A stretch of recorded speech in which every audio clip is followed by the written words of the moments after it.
full reviews, he's the hungry ferret. Hi everybody, so today I have the Zyliss oyster, tool, and knife set.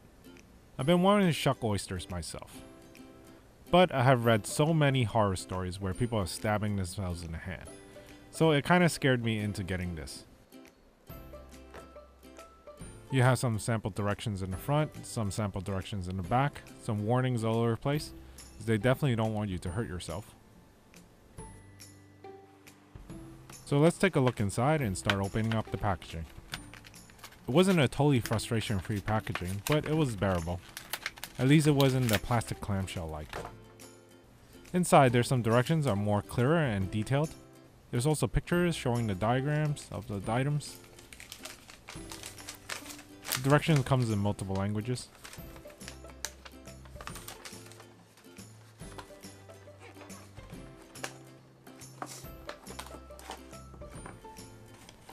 We have the holder and we have the knife. The top part of the holder is like a silicone grip, more like a mitt. There's also some rubberized silicone feet. It's pretty grippy, it's definitely not going anywhere. The material it's made from looks like it's also easy to clean. It's very soft, and there's also a guard to prevent the knife from cutting your hand. One side of the knife is dull and the other side is sharp. There's a slight serrated edge for cutting an adductor muscle. The knife has a huge handle. The handle is very full and it has a nice grip to it. When you're shucking oysters, everything is probably going to be a little wet or moist, so grip is very important. The knife also goes into an oyster holder, which is quite nice. It protects the blade and yourself from being stabbed.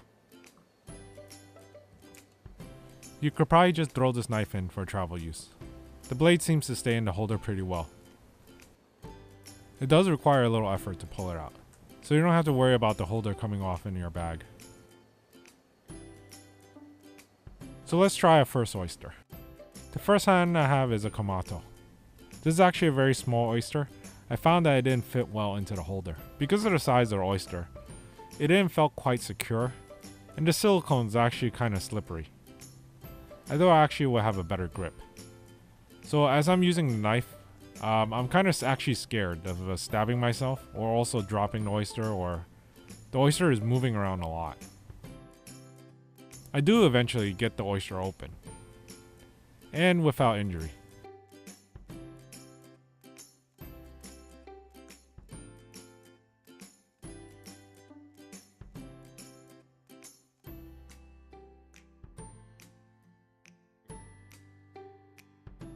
I kind of found that it's actually easier if you just use a towel to hold it, but I like the knife a lot.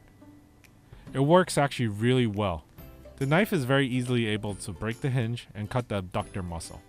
If you look to see how the oyster is, all you have to do is just cut the muscle that's holding the lid down. To open the oyster is very simple actually. All you have to do is just have the bowl side down on the table and the flat side on top.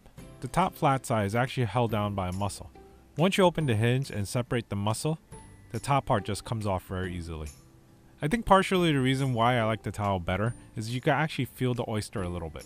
You can feel when it's about to move, and it's also very grippy. I think if I had a much larger oyster, then it might work better. I had these medium oysters also, and they moved around too much within the holder.